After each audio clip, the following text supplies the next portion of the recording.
한국은 100년 전만 해도 우리한테 고개를 조아리던 후진국이잖아. 아니 도대체 언제적 소리를 하고 있는 거야? 아무리 한국이 발전했다고 해도 100년 만에 그게 가능해? 내가 아는 한국은 지금 일본보다 훨씬 발전하고 잘 살고 있다고. 엔저로 국민들이 가난에 빠진 과거 선진 국가인 일본에서 태어나 한국 드라마에 빠져 꿈을 키운 소녀가 있습니다. 그녀는 마침내 한국으로 건너와 꿈을 이루고 가족의 행복까지 찾았다고 하는데요. 한편의 드라마에나 나올 것 같던 그녀는 한국인이 되자마자 남편을 남겨두고 어딘가로 떠났다고 합니다. 그리고 그녀가 발견된 곳에서는 모두를 눈물바다로 만들었다고 하는데요. 과연 그녀에게는 무슨 일이 있었던 걸까요? 일본 여성의 사연입니다. 감동의 모든 것 애청자 여러분. 영상 시작 전 좋아요와 불우이웃을 위해 끝까지 시청 부탁드립니다. 안녕하세요. 저는 일본에서 태어나고 자란 호노카 사토입니다. 사실 지금은 한국에서 사는 귀화 한국인이에요. 제가 살아온 과정을 전해 들으신다면 많은 분들에게 희망이 될 수 있을 거라고 생각해요. 어둡고 긴 터널 끝에 행복이 있을 수 있다는 이야기를 꼭 전하고 싶거든요. 물론 그 과정은 쉽지 않았어요. 하지만 전 끊임없이 노력했고 갈구했으며 결국 누리게 되었다는 이야기를 전하고 싶습니다. 그건 저 혼자만의 변화가 아니라 저를 위해 희생을 감당해야 했던 저희 어머니까지 영향을 주게 되었어요. 그래서 자랑스러운 저의 지금 이야기를 전하고 싶은데요.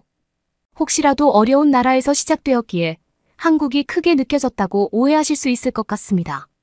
하지만 한국에 관심이 있는 분들이라면 저처럼 국가는 부유하지만 국민들은 가난한 나라가 아니더라도 많은 미국이나 유럽 사람들이 살고 싶어 할 만큼 살기 좋은 나라라는 걸 분명히 알고 계실 것 같아요. 다만 저는 저처럼 꿈을 잃지 않는다면 더 나은 삶이 있을 수 있다는 희망의 메시지를 전하고 싶은 것뿐입니다. 그리고 미국이나 유럽이어도 나라가 잘 살 뿐 저처럼 힘든 삶을 보내고 있을 사람들에게 기회의 땅 한국에 대한 이야기를 전하고 싶어요. 유럽을 떠올리면 대부분 사람들은 프랑스나 독일과 같은 선진국을 제일 먼저 떠올리실 것 같은데요. 사실 제가 태어난 일본처럼 국가는 잘 사는 것으로 알려졌으나 국민들의 삶은 잘 알려지지 않거나 아예 선진국 반열에 오르지 못한 작은 나라들도 많습니다. 가난하고 작은 나라들이 그런 것처럼 그 나라에 사는 국민들은 더 힘든 삶을 살 수밖에 없어요. 특히 남편을 젊은 나이에 먼저 하늘나라로 보냈던 저희 어머니가 그랬습니다. 고아로 하늘 아래 기댈 곳 없던 어머니는 아버지를 만나 행복한 가정을 꾸렸어요. 하지만 길게 가지 못했죠. 아버지가 교통사고로 먼저 하늘나라로 떠나면서 힘들어도 행복했던 가정을 더 이상 만날 수 없었던 거예요. 엎친 데 덮친 격으로 어머니는 일본에서 태어난 것도 아니었습니다. 중국에서 태어났고 우연히 아버지를 만나 사랑에 빠지면서 국적을 바꾸어 일본으로 오게 된 거였죠. 기댈 곳이 사라진 어머니는 다시 중국으로 돌아갈 수도 없었다고 하셨어요. 제가 있었으니까요. 평생 이방인 취급을 받았지만 유일하게 버팀목이 되었던 저 때문에 살아갈 수 있었다고 고백하셨습니다. 그런데 사실 저 역시 학교 생활이 쉬웠던 건 아니었어요.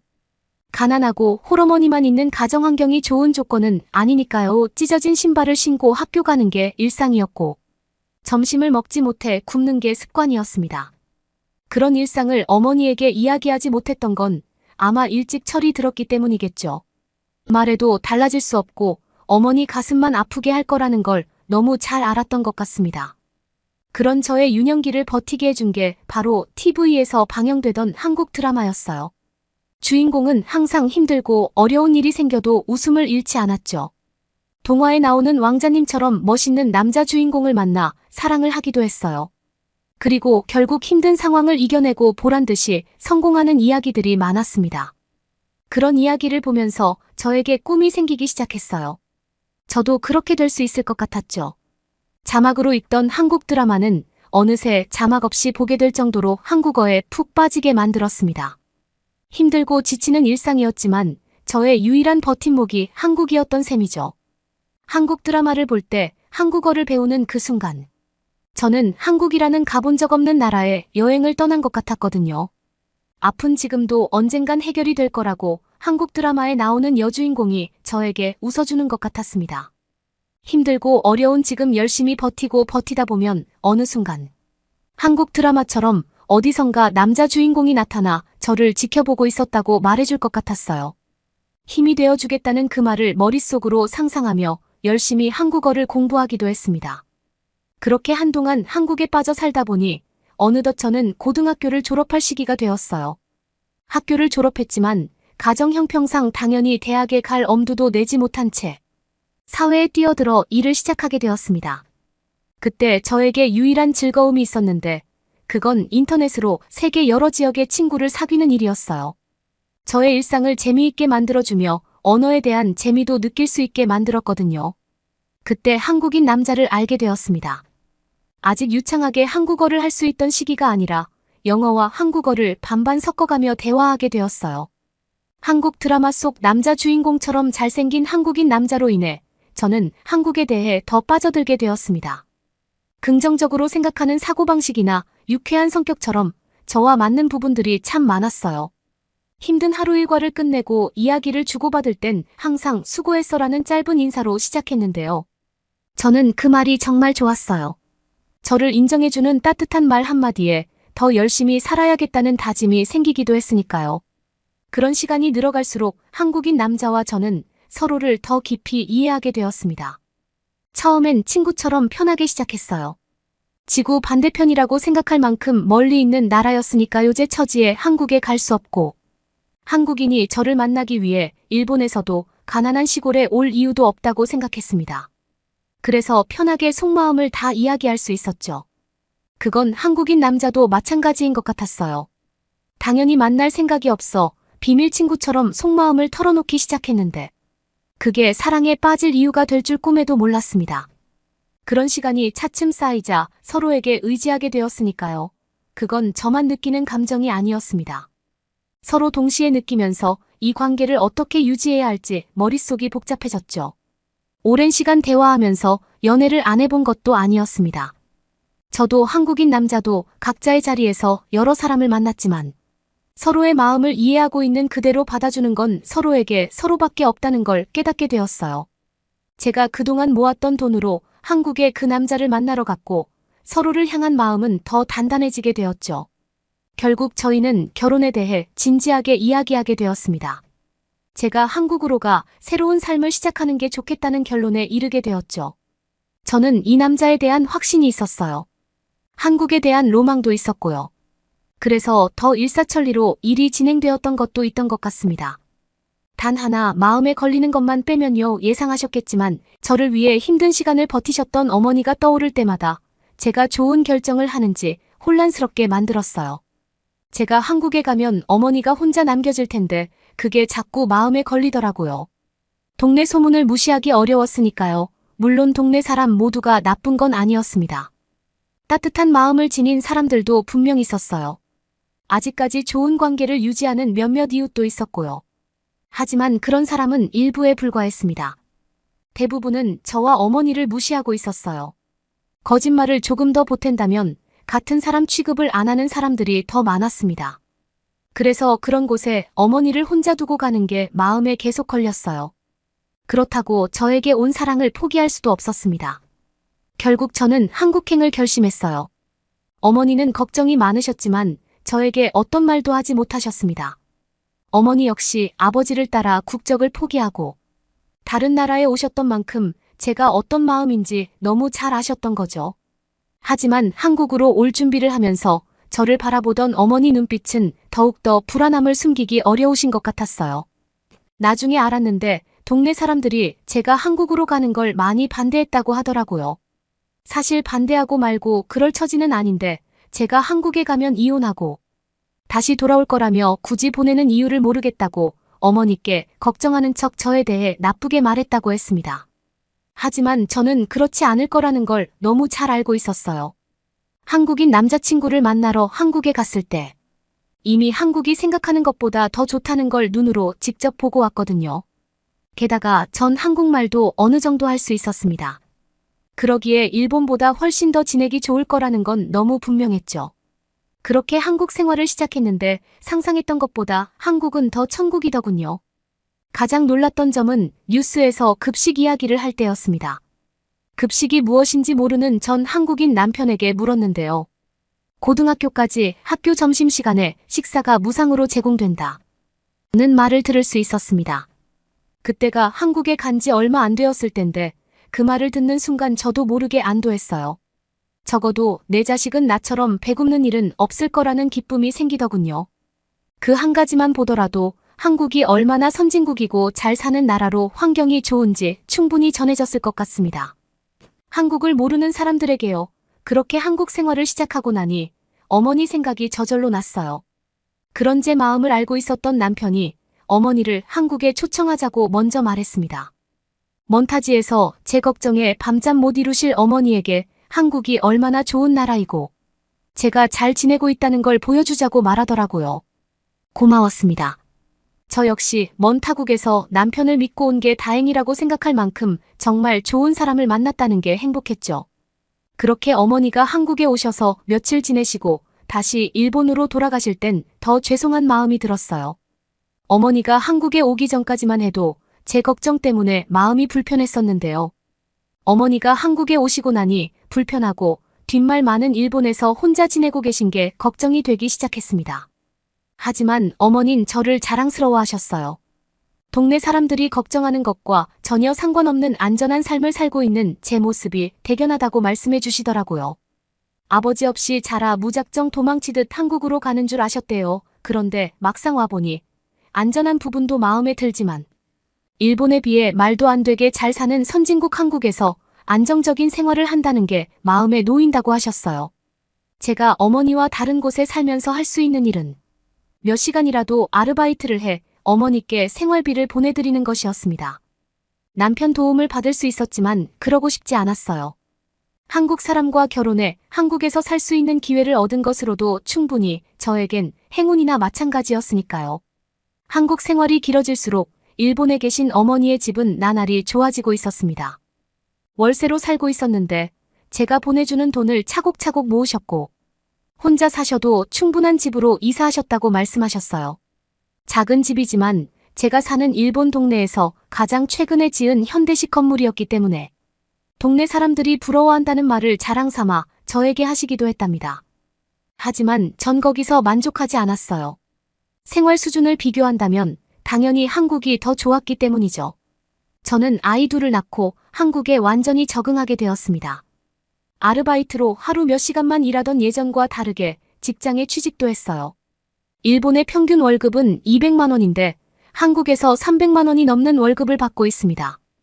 일본보다 많은 금액을 받고 있으니 당연히 어머니께 보내드릴 수 있는 금액도 많아졌고요. 그렇게 열심히 살다 보니 어느덧 한국 국적까지 취득하게 되었어요. 드디어 한국인이 된 저는 더 이상 주저할 필요가 없다는 걸 알았습니다.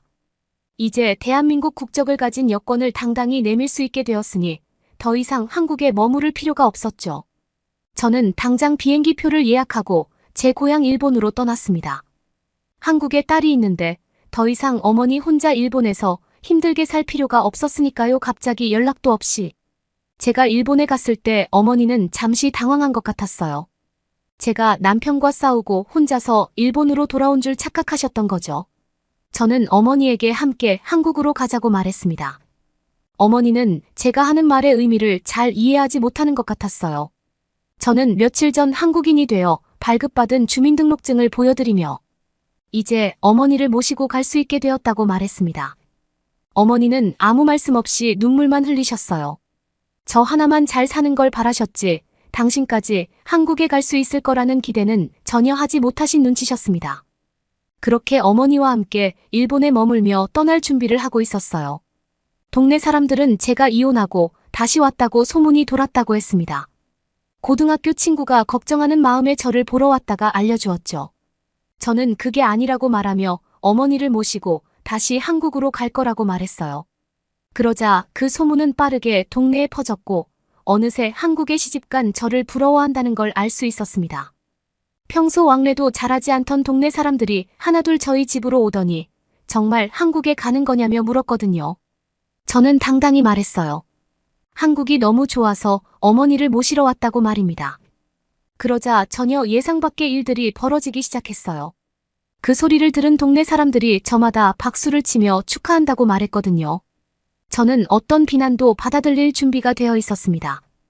모두들 저를 무시했고 제가 한국에 모셔간다고 해도 어쩌면 믿지 않는 사람들이 있을 수 있다고 생각했거든요. 하지만 아니더군요. 이미 제가 한국에서 보낸 돈으로 어머니의 환경이 달라지는 걸 부러워하고 있었어요. 잠깐 그러고 말 거라고 생각했는데 무려 6년 이상 계속되어졌죠. 그리고 결국 어머니를 한국에 모셔간다고 제가 일본으로 갔을 때 동네 사람들은 부러워하던 속마음을 저에게 꺼내 보이고 말았습니다. 그때 그 느낌은 정말 짜릿했어요. 저의 무너졌던 자존감이 한 번에 차오르는 느낌이었거든요. 아마 제가 일본에 지금까지 있었다면 결코 느끼지 못했을 감정이라는 게 너무 분명했습니다. 한국은 저의 길고 긴 사춘기 시절 유일한 친구였어요. 성인이 되어서도 여전히 암울하고 어두웠던 일본의 힘든 상황에서 구해준 탈출구였고요. 그리고 지금은 저뿐만 아니라 어머니까지 한국에 오게 되면서 인생 역전을 제대로 하게 되었습니다. 앞으로 평생 한국에 머물며 한국인으로서의 자부심으로 살아가려 해요. 꿈은 언젠가 이루어진다는 말처럼 여러분의 꿈도 이루어지길 바라겠습니다. 감사합니다. 여러분은 이번 사연을 통해 어떤 것을 느끼셨나요? 한국 드라마를 보며 꿈을 키워갔던 일본 소녀는 이제 한국에서 자신의 드라마를 써내려가고 있는 한국인 아내가 되었습니다. 가난과 외로움을 이겨내고 사랑하는 가족과 함께 더 나은 삶을 만들어가고 있는 그녀의 여정은 아직도 끝나지 않았는데요. 한국에서 새로운 출발을 하고 있는 그녀가 이제는 어머니와 함께 행복한 미래를 꿈꾸며 살아갔으면 좋겠습니다. 그리고 그녀의 이야기가 여러분에게도 희망이 되어 끊임없이 도전하는 모두가 되었으면 좋겠네요. 구독과 좋아요 부탁드리며 사연자분께 전해드릴 댓글도 남겨주시면 전달해드리겠습니다. 그러면 더욱 감동적인 다음 사연으로 넘어가겠습니다. 한국인들은 도대체 왜 이러는 것일까요? 청담동에 도착한 외국인들. 너 같은 애랑 같이 일 못하겠다고 면박을 주는 한국인들이 보입니다. 외국인들은 이제 곧 자신들의 차례가 도착할 것 같아 금방이라도 바닥에 실내를 범하려고 하는데요. 그 순간 한 차례 비명이 공중을 가로질렀고 이제 외국인들의 차례라고 합니다. 대체 이들은 어떻게 되었을까요? 안녕하세요. 저는 오스트리아의 고등학생 크로이쉐 랑테브입니다. 저는 문화예술 동아리에서 무용을 배우고 있는데요. 최근에 다가오는 국제학생 무용경연대회에 참가하기 위해 기술을 갈고 닦고 있던 참이었습니다. 저희들은 우연치 않게 한국에서 유명하다고 하는 봉산탈춤에 대해 접하게 되었는데요. 그것으로 대회에서 승부해보기 위해 연습을 하고 있는데 한 가지 난관에 부딪히게 되었습니다. 바로 봉산탈춤이 가지고 있는 기술적인 부분은 충분히 연습했지만 이것이 가지고 있는 문화적인 의미와 감성을 제대로 표현하고 있는지 잘 모르겠다는 어려움이었습니다. 저희들은 아무리 연습한다고 해도 해결되지 못하는 고민을 앓고 있다는 것을 명백히 느낄 수 있었어요. 저희들은 마침 코로나 사태가 끝나서 자유롭게 한국을 오갈 수 있다는 사실에 행복에 겨워 눈물을 흘렸는데요. 그렇긴 해도 역시 잘 모르는 나라로 향하는 것은 껄끄러운 느낌이었기에 동료들은 여러 가지 전략을 모색하게 되었습니다. 한국에 가지 않고도 봉산탈춤이 가진 문화와 역사에 대해 알 수 있는 방법을 찾아보았죠. 하지만 진정한 감성을 이해하기에는 역시나 어딘가 부족한 느낌이 자꾸만 들게 되었어요. 그래서 저희는 어쩔 수 없이 결핍된 부분을 충족시키기 위해 한국으로 향하기로 했습니다. 하지만 저희는 고등학생 신분이었던지라 한국으로 향하는 것이 정말 큰 부담이었어요. 그렇기에 저희는 사정에 대해 설명하며 한국의 무용센터에 문의를 넣었습니다. 그랬더니 한국에서는 충분한 지원을 해줄 테니 걱정 붙들어 매라고 얘기해주며 어서 오라고 얘기해 주었습니다. 저희들은 아량이 넓은 한국인 덕분에 경제적인 부담 없이 한국에 갔다 올 수 있다는 사실에 너무도 놀랐죠. 유튜브에서만 보던 것처럼 한국은 정말 부자의 나라가 분명해 보였습니다. 그렇게 도착한 한국의 공항 속에서 한국인들은 유튜브에서만 보던 것처럼 진짜로 모든 것을 빨리빨리 하고 있는 모습을 보여주었어요. 저희들은 한국의 재밌는 문화를 바라보면서 이런 식이라면 저희가 추구하는 탈춤의 정수에 관하여서도 충분히 흡수할 수 있을 거라는 확신을 가질 수 있었답니다. 공항에는 저희를 마중 나온 한국의 무용센터 관계자분이 있었어요. 한국인 동료는 저희들 보고 따라오라고 얘기하며 많은 이야기를 들려주었는데요. 한국인 동료는 무용센터 직원으로 일하기 전까지만 해도 김치 공장에서 일했었다고 얘기해 주었습니다. 그러면서 저희들더러 김치를 먹어보았냐고 물어보았는데 오스트리아 빈에 있는 식당에서 종종 보기는 했지만 오랫동안 먹지 않아 무슨 맛인지 잊어버렸다고 저희는 대답했습니다. 한국인 동료는 지금 겨울철이 다가오고 있어 김치가 가장 맛있는 김장철이라며 이곳에 왔으면 김치를 꼭 먹어봐야 한다고 말해 주었습니다. 그렇게 저희는 공항 내에 있는 식당에 들어가게 되었는데요. 너무나도 충격적인 환경에 입이 쩍하고 벌어질 수밖에 없었습니다. 어떻게 식당의 가격이 공항 밖에 있는 식당과 다를 바 없는 것인지 저희는 믿기지 않았던 것이었죠. 오스트리아에서는 어떻게든 관광객의 등골을 빼먹기 위해 무조건 높은 가격을 형성하는 것이 인지상정인데 한국은 전혀 그럴 생각 없이 관광객의 편의를 생각해주고 있었기에 저희들로서는 까무러칠 수밖에 없었던 것입니다. 저희들은 한국에 오자마자 이런 국가도 지구상에 있다는 교훈을 얻을 수 있었고 그러면서 접하게 된 비빔밥과 잘 어울리는 김치의 풍미는 정말로 환상적이었습니다. 오스트리아에서는 김치와 어울리지 않는 음식과 함께 먹다 보니 그렇게 맛있다고 생각이 들지 않았던 것 같은데 한국인 동료의 말대로 김장철이기 때문인지 김치의 맛은 너무나도 훌륭했습니다. 저희는 처음 맛보는 비빔밥이라는 음식에서 어머니의 손맛을 절절히 느낄 수 있었고 이처럼 훌륭한 음식을 오스트리아에서도 맛볼 수 있다면 그 어떤 거금을 주어도 문제되지 않을 것 같았습니다. 그러다가 저희는 공항 내부에 있는 시설을 보면서 한 차례 충격을 받을 수밖에 없었는데요. 공항 내부에는 식당뿐 아니라 호화스러운 백화점과 카페까지 무척이나 다양한 인프라가 구축되어 있었습니다. 그 와중에 더욱 충격적이었던 것은 이러한 초호화 시설을 지키는 사람이 아무도 없다는 것이었습니다. 오스트리아 내에 이런 식의 서비스가 제공되고 있으면 보통 경호하는 사람이 있기 마련인데요. 왜냐하면 금품을 노리는 범죄 조직이 너무나도 많기 때문입니다. 하지만 한국은 그런 것이 전혀 안 보이니 얼마나 치안 수준이 우수한지 알 수 있었고 저마다 자동화 시스템을 위해 비치되어 있는 키오스크는 눈이 부실 정도로 깨끗했고 신속했습니다. 저희는 한국인 동료를 따라 한국에 있는 무용센터로 향했는데요. 서울의 청담동에 도착했을 때 저희는 골목길을 걷게 되었습니다. 서울의 변방인데도 불구하고 수많은 건물들이 늘어서 있는 골목길에서 저희는 진정 선진국에 들어왔다는 사실에 안도감을 느꼈답니다. 무용센터의 내부에는 기숙사도 있었고 음식점도 있었습니다. 한국인 선생님들은 둘 다 친절했고 영어까지 능숙했기에 저희는 한국어가 모국어가 아니라 영어가 모국어인지 생각해야 했답니다.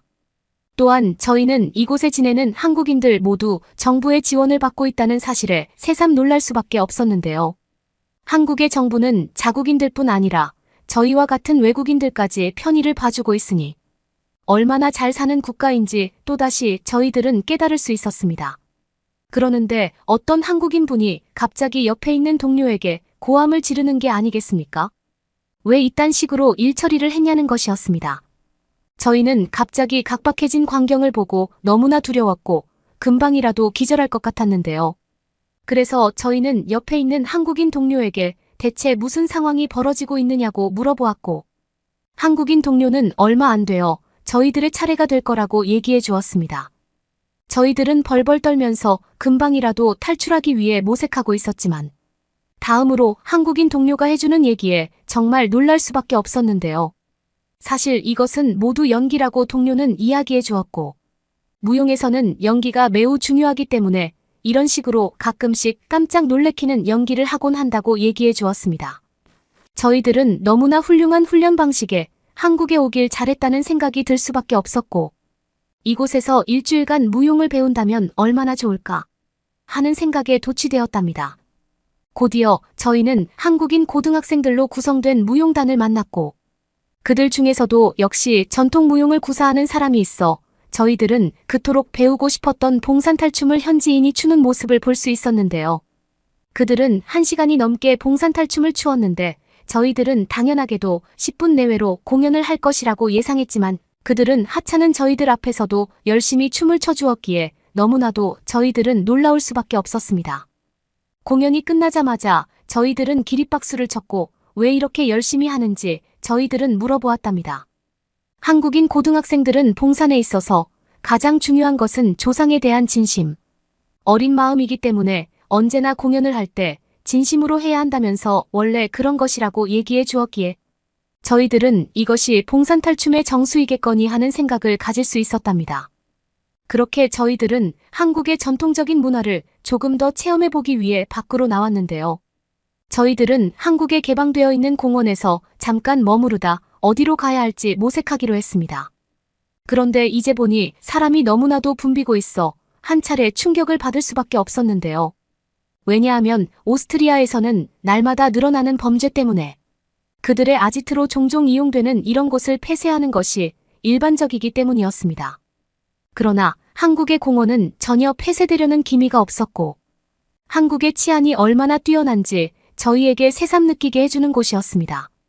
저희들은 골목길에서 느낄 수 있었던 전 세계에서 치안이 가장 좋은 국가에 들어왔다는 실감을 또다시 하면서 오스트리아가 새삼 부끄러워지게 되었답니다. 게다가 한국의 골목길은 곳곳마다 가로등이 설치되어 있었기에 밤중에도 전혀 두려움 없이 돌아다닐 수 있는 것이 분명해 보였습니다. 오스트리아는 밤만 되면 골목이 어두워져 각종 불법적인 거래가 진행되곤 했기에 저희들은 항상 골목길을 피해야 했습니다. 그러나 한국은 전혀 그러지 않아도 된다는 게 저희들은 너무나 놀랍고 획기적이었어요. 그렇게 저희는 한국에 있는 많은 문화재를 경험했고 특히나 야경을 구경하면서 한국의 전통 문화의 정수가 저희들의 마음속에 들어오는 것을 느낄 수 있었답니다. 그러다가 저희는 한국의 센터에서 제공해주는 숙소에 들어가며 한 차례 눈이 휘둥그레졌습니다. 숙소에 있는 모든 시스템은 디지털 방식의 자동 시스템이었고 저희들은 언제 어디서나 별다른 노력 없이 손쉽게 이곳에 들어올 수 있다는 사실을 정말 믿을 수 없었습니다. 게다가 이곳은 골목길을 몇 번이나 가로질러야 도착할 수 있는 외진 곳이었기에 이런 식의 최신식 인프라가 전혀 기대되지 않는 것이었던지라 더욱 놀랐던 것 같습니다. 저희가 체크인을 하자마자였습니다. 웬 메시지가 날아들었습니다. 바로 호텔의 비밀번호와 세면도구가 어디 있는지에 대한 각종 정보가 도착한 것이었죠. 저희들은 어떻게 이렇게 신속하게 정보가 저희들에게 제공되고 있는지 이해할 수 없었고 오스트리아에서는 어째서 이런 것이 없는지 도무지 이해가 되지 않았습니다. 정말로 호텔 안에는 세면도구를 비롯해서 각종 생활 양식이 모두 기본적으로 제공되고 있었습니다. 저희들은 너무나 행복한 마음으로 숙박할 수 있었는데요. 왜냐하면 저희 오스트리아에서는 대부분의 손님들이 물건을 훔치기 때문에 배치되어 있는 편의시설이 거의 없기 때문이었습니다. 침대 매트릭스부터가 싸구려 재질이 너무나 많은 오스트리아와 달리 한국은 저희와 같은 외국인들을 믿고 훌륭한 시스템을 제공해주고 있었습니다. 아무래도 한국의 모든 기술력과 아이디어는 이처럼 세심한 배려심에서 우러나오는 것이 분명했고 저희들은 이런 기운을 충분히 본받아야겠다는 생각을 가질 수 있었습니다. 그러다가 저희는 저녁밥을 못 먹었다는 사실을 뒤늦게 깨달았고 저희들은 어서 나올 준비를 하고 있었는데 동료 중 한 명이 갑자기 어디론가 전화하는 게 아니겠습니까? 보아하니 음식 배달 주문을 하고 있었고 저희들은 이렇게 늦은 시각에 어떻게 배달 음식을 먹을 수 있겠냐고 얘기하며 비아냥거렸는데요. 왜냐하면 오스트리아에서는 저녁은 물론이고 대낮에도 웬만해선 음식 배달이 제대로 되지 않기 때문이었습니다. 하지만 동료는 짜장면을 주문했는데 30분도 안 되어 배달이 완료되었습니다. 저희들은 어떻게 배달 시스템까지 한국에서는 활발하게 작동하고 있는지 뒤통수를 빡빡 긁으며 피가 난 손톱을 마주해야 했답니다. 저희들은 순식간에 계몽되는 느낌과 함께 이곳이 진정 한국이구나 하는 생각을 가질 수 있었답니다. 다음 날이 되어서야 무용센터에 있는 학생들이 살고 있는 기숙사로 들어갔을 때 저희들은 진정 혼란스러운 기분을 만끽할 수 있었는데요. 오스트리아 기숙사와 달리 이곳의 시설물은 모두 깨끗하고 아름다웠던 것이었습니다. 특히나 세탁기 등과 같은 샤워 시설은 최정상의 기술력을 확보하고 있었는데요. 기숙사에서 제공되는 식사 역시 말도 안 될 정도로 호화스러운 것이었고 저희들은 한국에서 제공해주는 맛있는 식사를 덩달아 만끽하면서 시간이 될 때마다 어떻게 이런 것이 한국에서는 만연한지에 대해 토론을 나누었습니다. 한국의 음식은 거의 대부분 매운 음식이었는데 처음에 저희는 당황스러웠지만 자꾸 먹다 보니까 이렇게나 맛있고 특색 있는 매운 음식은 난생 처음 먹는다는 생각에 조금이라도 더 먹기 위해 어떻게든 평소에 배를 비워두었습니다. 게다가 기숙사에 있는 화장실 역시 호텔처럼 쾌적했는데요. 오스트리아의 화장실에서는 항상 악취 때문에 얼굴을 찡그릴 수밖에 없었는데 한국의 기숙사 화장실은 전혀 그런 것이 없이 향기까지 나오고 있으니 어떻게 이런 시설이 학교에 만연해 있는지 저희는 한동안 의심했습니다. 게다가 기숙사 안에는 세탁기는 물론이고 에어컨과 전자레인지까지 마음대로 풍요로움을 느낄 수 있도록 환경이 구축되어 있었기에 참으로 배려심 깊은 환경이라는 생각을 저희는 가질 수 있었어요. 게다가 한국인 학생들은 얼마나 친절한지 저희들을 위해 항상 영어를 주로 사용해 주었습니다. 저희들은 잠깐의 생활이었음에도 불구하고 한국인들이 얼마나 여유가 많은지에 대해 정확히 간파할 수 있었고 또한 겨울인데도 불구하고 얼마나 따뜻한 국가에 들어왔는지 체감할 수 있었습니다. 저희들은 슬슬 한국어를 배우면서 한국에 있는 시장에까지 가보게 되었는데요. 한국의 시장은 오스트리아에서와 달리 굉장히 말끔했고 공중화장실까지 깔끔하게 갖추어져 있었습니다. 저희들은 오스트리아인으로서 왜 이렇게 후지게 살고 있었는지 새삼 오스트리아를 떠올리며 한숨을 쉬었습니다. 게다가 오스트리아의 시장은 낙후된 건물이 많아서 찌린내가 나는 경우가 허다한데 한국의 시장은 그런 것도 없이 쾌적한 모습만을 뽐내고 있었고 시장의 아주머니들은 모두 인심이 후해서 뭐든지 더 주려고 안달이 나 있었습니다. 게다가 도둑이 들끓는 오스트리아의 시장에서는 제대로 물건을 구경하기도 어려운데 한국에서는 언제나 가까이 가서 물건을 볼 수 있어 너무나도 좋았어요. 저희들이 한국에서 지내는 동안 가장 좋았던 것은 다름 아닌 어디에서나 석회질이 느껴지지 않는 물이었습니다. 세탁기를 작동하면서도 전혀 그런 석회 물질이 나오지 않으니 저희들은 항상 깔끔하게 다닐 수 있어서 굉장히 기분이 좋았던 것이었죠. 어디에서나 석회 물질이 나오지 않는 상수도 시스템은 어째서 오스트리아에 없는지 저희들은 하루하루를 고심했고 더 이상 오스트리아로 돌아가고 싶지 않게 되었답니다. 게다가 한국의 고등학교 내부에는 양호실이 있었는데요. 오스트리아에서는 화장실은 물론이고 양호실을 이용하는 것까지 돈을 받아먹고 있었기에 저희들은 대부분 아무리 아파도 양호실에 가지 않은 경우가 태반인데 한국에서는 언제든지 간단한 진료를 볼 수 있고 또한 금액까지 전혀 내지 않을 수 있으니 너무나도 좋았습니다. 평생을 오스트리아에서 살아오던 저희로서는 이런 식의 삐까번쩍한 한국의 시스템이 굉장히 만족스러우면서 부러울 수밖에 없었습니다.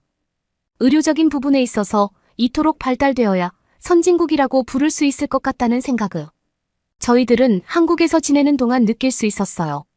그러면서 먹어보게 된 한국의 선지 해장국은 저희들의 가슴 한편을 시원하게 만들었습니다. 모든 식당이 어떻게 반찬과 밥들의 영양이 올바르게 잡혀 있는지 저희들은 한 차례 의심을 품어야 하겠습니다. 그런 음식들이 고등학교 내부에서도 대부분 나오고 있었기에 저희들은 굳이 밖에서 사 먹지 않아도 된다는 사실에 너무나도 행복했고 오스트리아에서 자주 먹고 있던 차가운 빵은 생각조차 나지 않게 되었답니다. 한국어 실력만 출중했다면 오스트리아로 돌아가지 않고 한국에서 오랫동안 머물렀겠지만 저희들은 아직 한국어가 미숙했기에 한국어 실력을 차차 쌓으면서 다음에 다시 올 생각을 하게 되었습니다. 한국은 분명히 오스트리아보다 100년은 더 진보된 나라가 분명해 보였습니다. 그렇게 저희들은 여러 가지 문화에 대해 한국에서 배울 수 있었고 오스트리아에 돌아온 지 2주가 넘었지만 여전히 한국의 인프라에 대하여 잊지 못하는 나날이 계속되고 있습니다. 구독과 좋아요 부탁드리며 사연자분께 전해드릴 댓글도 남겨주시면 전달해드리겠습니다.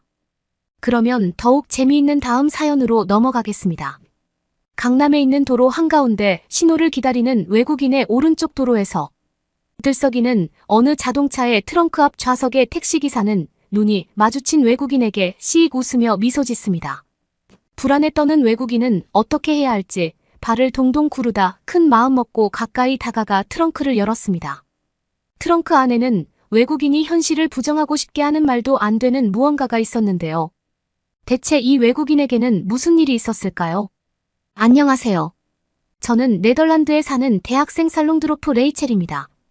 어렸을 적부터 어머니가 한국을 좋아하셔서 자주 한국에 방문했었는데요. 요새는 거의 가지 않지만 몇십 년 전만 해도 자주 갔었던 한국의 평화로운 분위기를 아직도 기억합니다.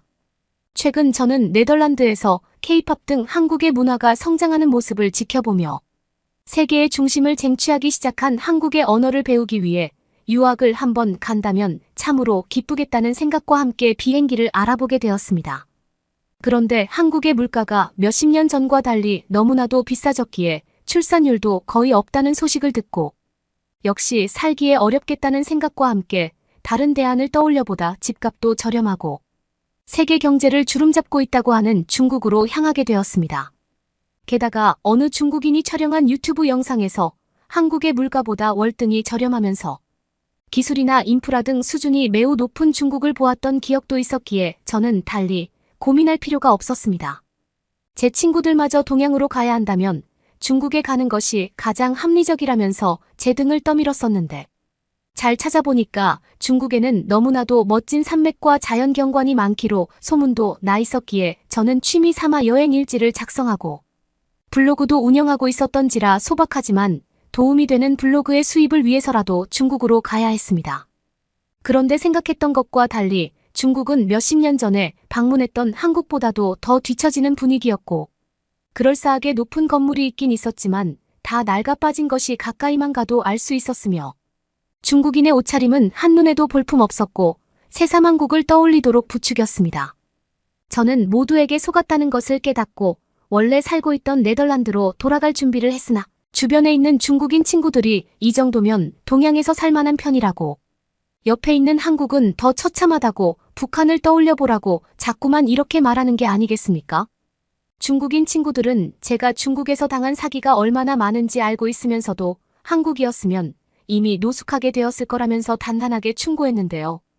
저는 그 모든 비아냥과 충고를 뿌리치고 한국행 비행기에 마구잡이로 올라타 다짜고짜 인천공항으로 향했습니다. 원래 네덜란드로 돌아갈 예정이었지만 제가 좋아하는 한국이 그 지경이 되었다는 중국인의 말에 제 두 눈으로 직접 한국을 확인해야겠다는 생각에 그런 짓을 벌인 것이었습니다. 인천공항에 발끝이 닿자마자 극도로 긴장감이 고조되며 어째서 중국인들이 그렇게 말했는지 조금은 이해가 되고 있었습니다. 비행기에서 내리자마자 공항 밖에서는 우박이 와르르 쏟아지고 있었고 도무지 발을 뗄 수조차 없었던 것입니다. 그렇지만 머지않아 보이는 어딜 보아도 깔끔한 경관과 상당히 잘 가꾸어져 있는 인천공항의 건물을 보니 중국의 그 어떤 건물보다도 확실히 나아 보였고 여행을 다니면서 제가 취미 삼아 운영하는 블로그에 집어넣을 이미지로도 이만한 게 없어 보였습니다. 인천공항에 한국 사람들은 다들 여유롭고 친절했으며 끔찍하리만치 사기를 좋아하던 중국과는 정말로 다른 인상이었습니다. 그나저나 제가 중국에서 겪은 굉장한 일을 미처 말씀드리지 않았나요? 한 번은 이런 일이 있었습니다. 중국의 골목길을 돌아다니던 와중이었습니다. 저 멀리 웬 중국인 무리가 쑥덕이는 것을 우연찮게 발견한 저는 위험한 상황이라는 것을 직감하고 재빨리 벗어나 가까이 있는 친절해 보이는 어느 중국인에게 도와달라고 요청했는데 알고 보니 그 중국인 또한 패였던 것이었고 저는 팬티를 제외한 모든 물품을 탈탈 털린 채 중국에 있는 제 자취방으로 뚜벅뚜벅 걸어가야 했습니다.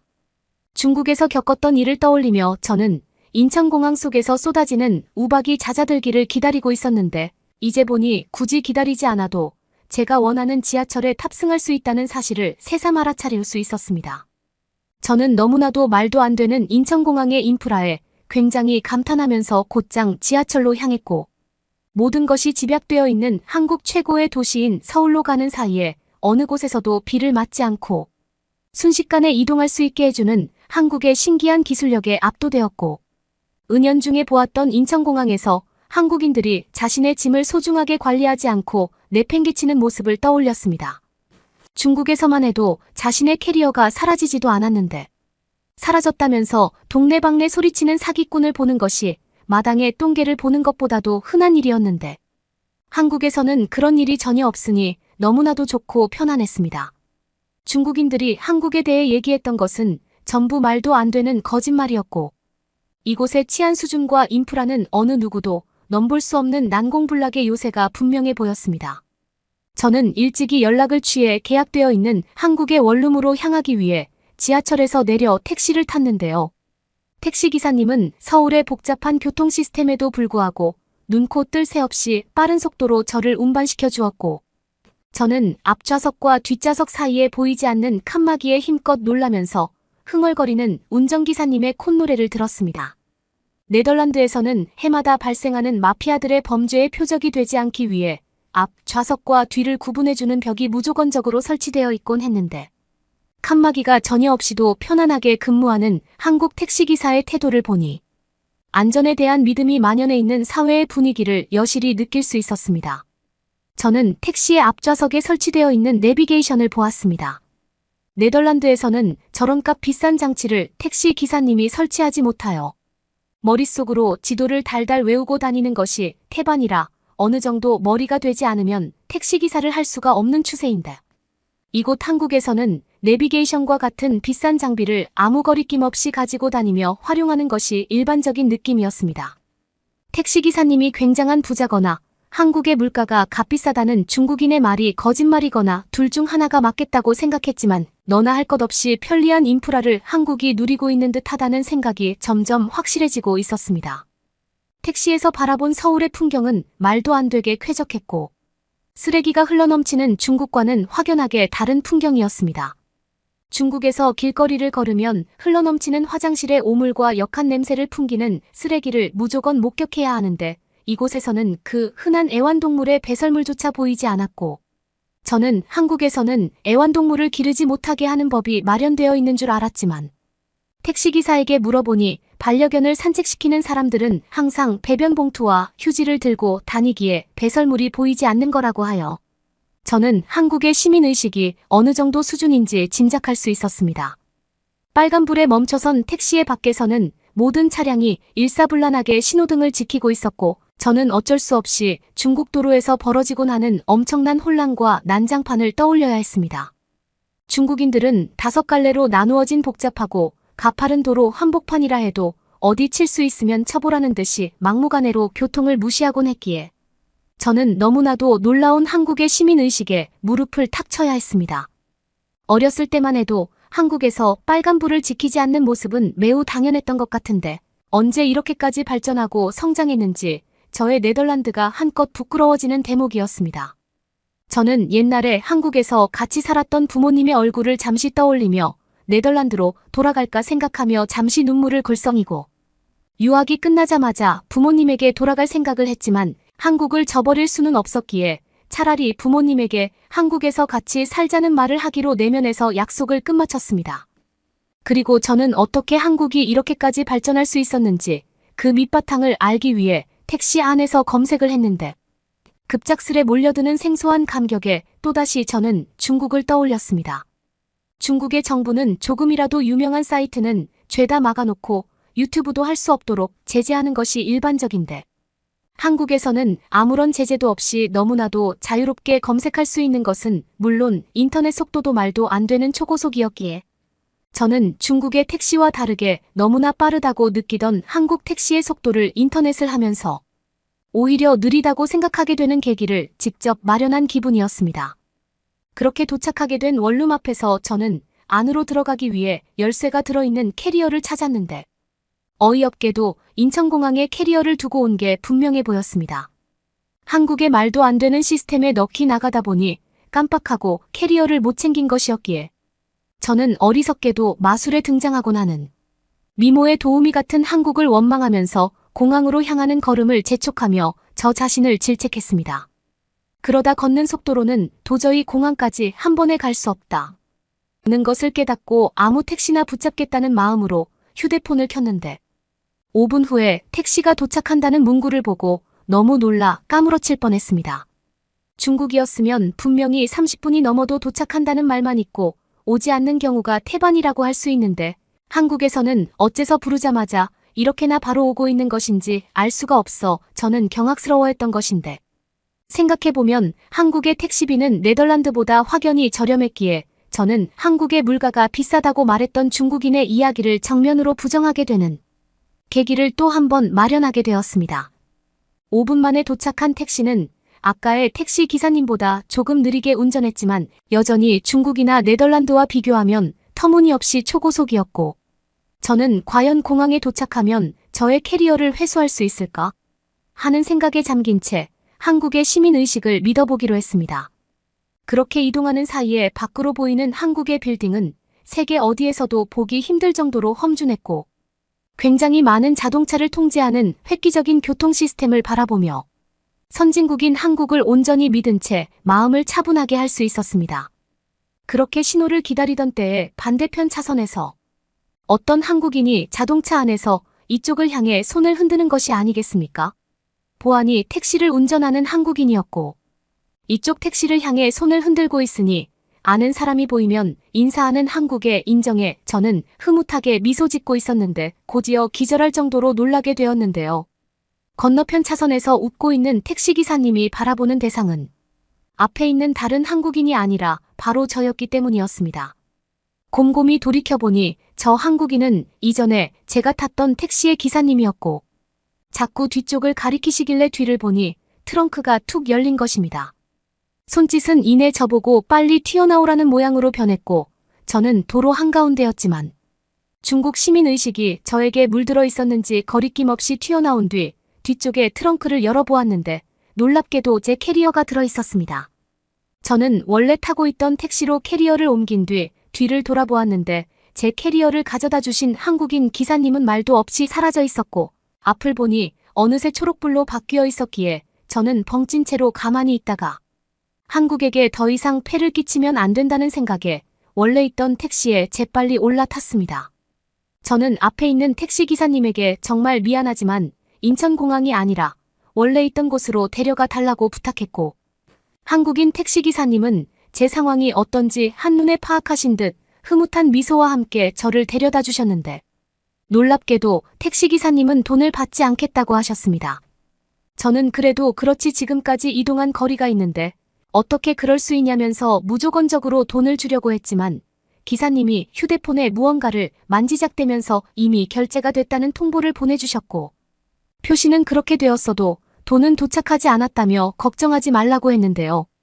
택시기사님은 어떻게 해도 돈을 받지 않을 테니 그만 돌아가 보라고 오늘 하루 많은 고생을 한 것 같아 좀 쉬어야 될 것 같다고 한 번도 본 적 없는 저를 달래주기에 급급했고 저는 한국에서 주로 이루어지는 인사인 배꼽 인사를 수십 번이나 하면서 눈물을 글썽였는데 웅크린 몸을 들어 올렸을 때에는 소리 소문 없이 기사님이 사라진 뒤였습니다. 저는 한국인들의 놀라운 배려심과 인정을 보면서 이런 국가라면 마음 편히 공부하고 생활할 수 있겠다는 자신감을 얻었고 뭘 하든 잘할 수 있겠다는 정신을 가질 수 있었습니다. 오늘 하루 동안 제가 겪은 모든 배려가 한국에서만 항상 IT 관련한 인재가 출몰하고 천재와 학자들이 배출되는 이유인 듯했고 몇십 년 전과 달리 비교할 수 없을 정도로 한국을 성장시킨 비밀을 파헤치던 저는 잠시나마 공항에 있는 어떤 한국인이 범죄를 저질러 제 캐리어를 꿀꺽했다는 의심을 했던 과거에 자신을 한심하고 부끄럽게 여기기 시작했습니다. 한 명 한 명이 너무나 깔끔하고 인심이 좋은 한국에서 거주한 지 이제 2주가 넘었지만 오늘도 맨 처음 왔던 날처럼 한국을 향해 감사하며 제가 받은 은혜를 똑같이 보답해주겠다는 생각을 아침마다 떠올리는 중입니다. 여러분은 어떻게 보셨나요? 응원과 격려의 한마디씩을 댓글로 남겨주시기 바랍니다. 사연자분들에게 전달해드리겠습니다. 실제 사연 제보를 받고 있습니다. 채택되신 분께는 작은 선물도 보내드리고 있습니다. 저희의 사연이 여러분의 하루에 작은 힘이 될 수 있었으면 좋겠습니다. 감동적인 사연을 주변 분들과 이야기 나눠보세요. 더욱더 좋은 영상으로 다시 찾아뵙겠습니다.